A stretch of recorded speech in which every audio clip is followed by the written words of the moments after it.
নামাজ যদি কখনো কাজা হয়ে যায়, তাহলে যখন আমাদের সুযোগ হবে, যেমন কেউ ঘুমের কারণে ফজর নামাজ বাদ গেল, যখন তিনি ঘুম থেকে উঠবেন সাথে সাথে তাকে নামাজ পড়ে ফেলতে হবে। যখন আমরা কাজা করব তখন সুন্নত সহ কাজা করব। সাধারণত অন্যান্য ফরজ নামাজের সাথে সুন্নত নামাজের গুরুত্ব এত বেশি নাই, ফজরের সুন্নতের গুরুত্ব যত বেশি।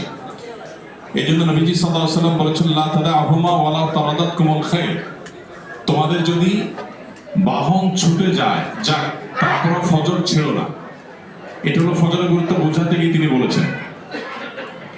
অতএব ফজরের নামাজের সুন্নতের গুরুত্ব এত বেশি যে ফজরের নামাজ কখনো কাজা হলে সুন্নত এবং ফরজ দুইটাই আমরা আদায় করব।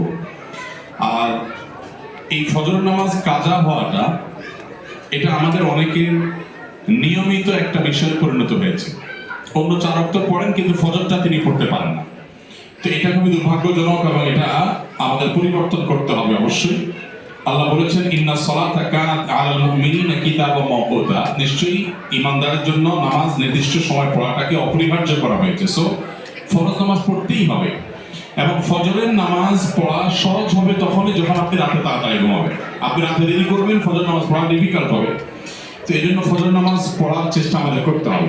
5 ওয়াক্ত নামাজের ভিতরে সবচেয়ে গুরুত্বপূর্ণ নামাজ অনেক ইমাম এবং স্কলারদের মধ্যে ফজরের নামাজ, যদিও অনেক আয়াত এবং হাদিসের আলোকে আসর নামাজের ইম্পর্টেন্সই সবচেয়ে বেশি মনে হয়, এরপরেই হলো ফজরের অবস্থান। অর্থাৎ সর্বসাকুল্যে ফজরের নামাজ 5 ওয়াক্ত নামাজের ভিতরে ইম্পর্টেন্ট নামাজ, আর এই নামাজে মুসল্লির সংখ্যা থাকে সবচাইতে কম।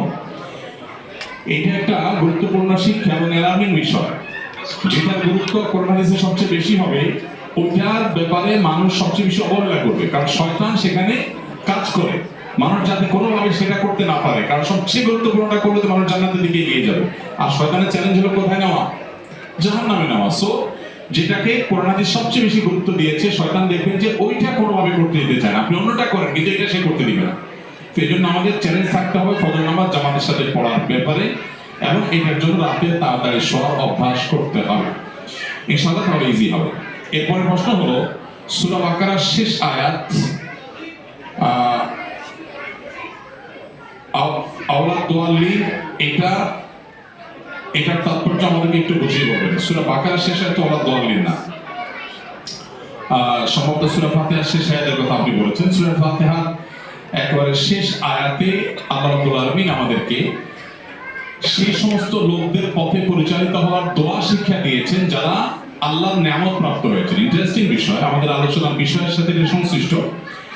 আমরা এতক্ষণ আলোচনায় বলছি যে আমাদেরকে অনুসরণ করতে হবে মুহাম্মদ সাল্লাল্লাহু আলাইহি ওয়াসাল্লামের। পৃথিবী উন্নতির চরম শিখরে পৌঁছে যেতে পারে, কিন্তু মানুষের মানসিক প্রশান্তির নিশ্চয়তা পৃথিবী দিতে পারে না।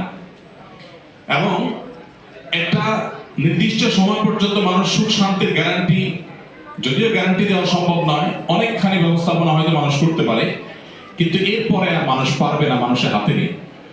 নবী করিম সাল্লাল্লাহু আলাইহি ওয়াসাল্লাম আমাদেরকে অনেক দূরে দেখতে শিখিয়েছেন। শুধু জীবন নয়, জীবন পরবর্তী অনন্ত জীবন যেটা আসছে, সেই জীবনটাতেও সুখী হওয়ার সকল পদ্ধতি এবং রূপ তিনি বাতলে গেছেন। এজন্য একজন বস্তুবাদী মানুষের দৃষ্টি হলো শুধুমাত্র 20, 30, 40, 50, 60 বছরের জীবন পর্যন্ত, আর একজন ইমানদারের জীবন হলো অনন্ত অসীম কাল পর্যন্ত, যার শুরু আছে কোনো শেষ নেই। সো গায়রুল মাগদুবি আলাইহিম ওয়ালাদ দাল্লিনের এই আয়াতটি এবং তার আগের অংশ আমাদেরকে শিক্ষা দিচ্ছে যে আমরা সবসময় আল্লাহর কাছে চাইবো